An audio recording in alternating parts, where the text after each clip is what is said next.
Well, hello YouTube. Larry Richardson from Richardson AutoSports here. Back again for yet another shop visit. And this time we're going to be visiting a very special shop.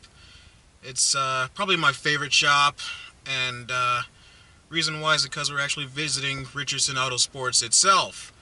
And Richardson AutoSports being the big, super fancy, super high-tech, legitimate big-time business that it is, you'd expect Richardson AutoSports to have a really, really nice shop. Well, here it is.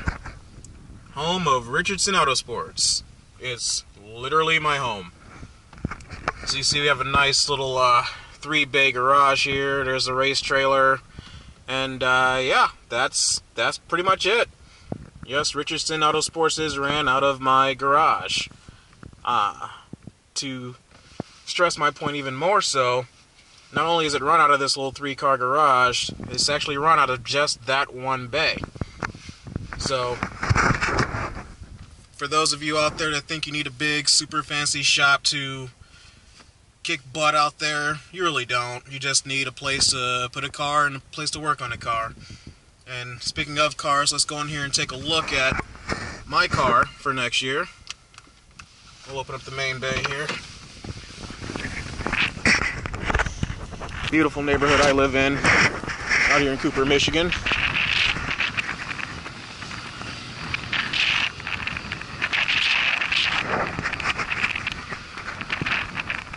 course, a lot of you know I did get rid of the Mazda 626 from last season, the one I drove 4th place in points in the Outlaw Cyberstock class. This year, we're going to be going with a Pontiac Grand Am. It's got the 3.4 liter motor in it. It's going to be my motor of choice. It's a lot bigger than the 2.5 that I had in the Mazda, so hopefully we can lay down quite a bit more horsepower. We can lay down some smaller lap times or some better lap times. Because after reviewing some of these cool videos that I make, I noticed the one thing that was killing me was the whole shot off the start. I could be dead even with another car. I could drop the hammer before the other car did, and that car would still make it down into turn 1 and have about a 1.5 car length head start on me. So hopefully with the bigger motor we'll be able to wipe out all that. As you can see, so far we've got pretty much all the gutting and all the stripping done for this car. See, we gutted the piss out of the interior here, and steering wheel and all this other stuff is going to still come off. It's pretty much 100% ready for a cage, and in fact that's the plan this weekend, is to get it out of here and get it out to where the cage is going to be put in. We will be using a fuel cell, which is why this big spot out here in the back is cut out, just to put a new fuel cell in it. The Mazda 626 actually just had the regular gas tank, but of course my goal this year is to make this car as light as possible, and then of course we'll bring it back up to the minimum weight necessary for the rules. But so far not much has been done to the car other than just taking stuff off, and we're just about to turn that corner to where we're going to start putting stuff back in. Once the cage is in, we'll be pulling the motor out, so I want to go through it and get all the gaskets changed out, find any oil leaks, any other potential issues, and get them done now before it turns out that come the start of the season we're finding out that we had a bad head gasket or something like that. As far as the garage itself, again, it's just a little 3-bay garage, nothing fancy. This spot right here is where my Jeep sits. This spot over here is where the Weiss Ford Escape sits, and of course Richardson AutoSports, the big conglomerate that it is pretty much confined to just that one little corner. You can see the seat from the old car sitting over there, the doors from this car, my giant stack O tires, some extra sheet metal, which I probably won't even use that stuff because it's already starting to rust and everything else, but I might just grind it down and use it too, but it's still kind of heavy. All my tools and stuff are all kind of crammed in here. The jack, the stand for the lights, and I don't even know where the lights are right now. Oh, there they are. Little tiny baby air compressor, but it gets the job done.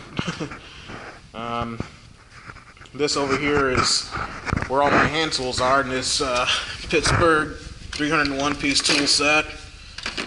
And this is pretty much what I use. Just a 301 piece tool set to do all the work to this car.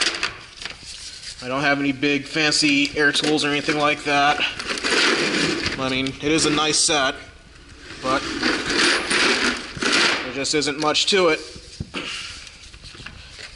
And because of the rules being what they are, it does make it really easy to build these cars, and it makes it inexpensive as well for people to get into the sport of short track racing. Because, I mean, with just basic hand tools, I can put together a car minus the welding of the cage, but that's why it's being shipped out to someone else so they can take care of it for me.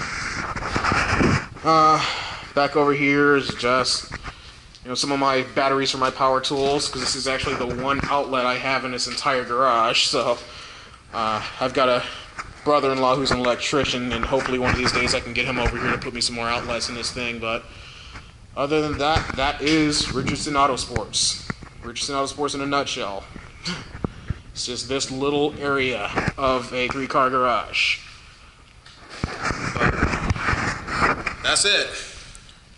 I would do more, make it a longer shop video, but that's literally all there is to this shop. So what I will do to extend this out a little bit is to go in the house here, and we'll take a look at some of the hardware that I collected from this 2015 season. Let's take a walk through the kitchen.